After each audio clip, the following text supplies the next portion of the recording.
मनुष्य, मैं माँ हूँ वैष्णवी। मैं अपने बच्चों का कल्याण चाहती हूँ। मैं सतयुग से आज तक अपने बच्चों का कल्याण करती आई हूँ और आज तक कर रही हूँ। मैं आपसे यह कहना चाहती हूँ कि जीवन में अपनों का साथ बड़ा आवश्यक होता है। सुख हो तो वह बट जाता है और दुख हो तो वह घट जाता है। हे मनुष्य, ईश्वर ने माउथ टू माउथ कहा कि लोगों की पूजा ही अविधिक पूर्वक है, तो उनको पूजा का फल कैसे मिलेगा? हे मनुष्य, ईश्वर ने स्वयं अपने मुख से कहा कि यद्यपि श्रद्धा से युक्त जो सो काम भक्त दूसरे देवताओं को भजते हैं, वे देवता भी मुझको ही पूजते हैं, किंतु उनका वह पूजन अविधिक पूर्वक है। क्यों? क्योंकि संपूर्ण यज्ञों के भोगता और स्वामी भी मैं ही हूँ, परंतु वे मुझ ईश्वर को नहीं जानते हैं। इसी से वे पुनर्जन्म को प्राप्त होते हैं। गीता अध्याय 9 का श्लोक 23 और 24 उलट कर देखो।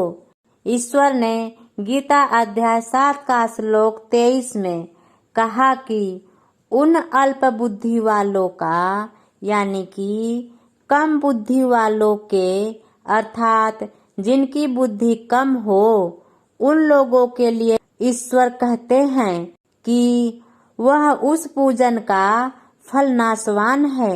कम बुद्धि वालों का, अर्थात जिनकी बुद्धि ही कम हो, उन लोगों के लिए ईश्वर कहते हैं कि उनका उस पूजा से मिला फल नाशवान है, तथा वे देवताओं को पूजने वाले देवताओं को प्राप्त होते हैं और मेरे भक्त चाहे जैसे ही भजें, अंत में वह मुझको ही प्राप्त होते हैं।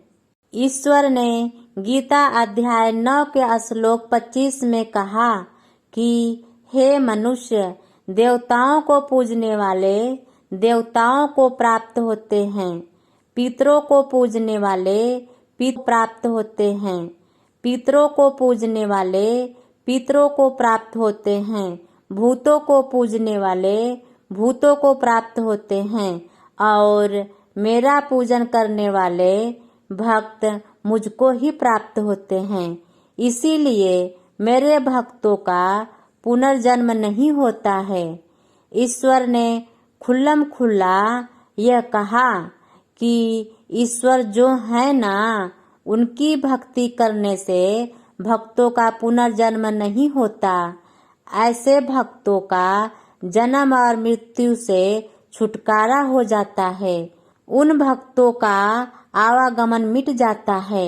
लेकिन जो भक्त देवताओं की पूजा करते हैं, पितरों की पूजा करते हैं, भूतों की पूजा करते हैं, उनका जन्म भी होता है और उनकी मृत्यु भी होती है।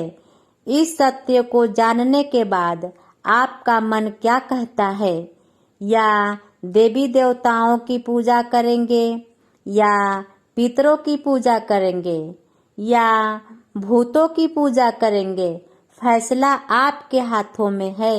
यदि आप चाहते हैं कि आपका आवागमन मिट जाए, आप जन्म और मृत्यु से छुटकारा पा लें, आपका उद्धार हो जाए, आपको मुक्ति मिल जाए, तो आप सबसे पहले ईश्वर को जानिए कि ईश्वर है कौन। और जब जान गए कि ईश्वर है कौन, तो उनको मान लीजिए। और जब मान लिए कि ये ईश्वर हैं, तो उनकी पूजा कीजिए। बस इसी से आपका आवागमन भी मिट जाएगा, यानी कि आपका उद्धार भी हो जाएगा। और इन ईश्वर की पूजा करने से आपको पूजा का फल भी मिलेगा। तो अब विचार आपको करना है, फैसला आपको करना है, और जो आपका आत्मा कहता है केवल उसी का बात मानिए। मन की बात मत मानिए। मन तो बड़ा बेईमान है। वे कब आपको ठग लेगा, कब आपको धोखा दे देगा, इसकी कोई गारंटी नहीं है। इसीलिए आपको किसकी सुनना है? अपने आप को धोखा दे देगा, इसकी कोई गारंटी नहीं है। इसीलिए आपको किसकी सुनना है? अपने आत्मा के आवाज को सुनना है कि किसकी पूजा करना है। 33 करोड़ देवी देवताओं की पूजा करना है, या ईश्वर जो हैं उनकी पूजा करना है, या फिर पितरों की पूजा करना है, या भूत प्रेत की पूजा करना है। आखिर में पूजा करना है किसका? इस बात को हमेशा याद रखना कि अगर यदि आपका पूजा अविधिक पूर्वक है तो उस पूजा का फल कैसे मिलेगा? तथास्तु, अर्थात ऐसा ही हो।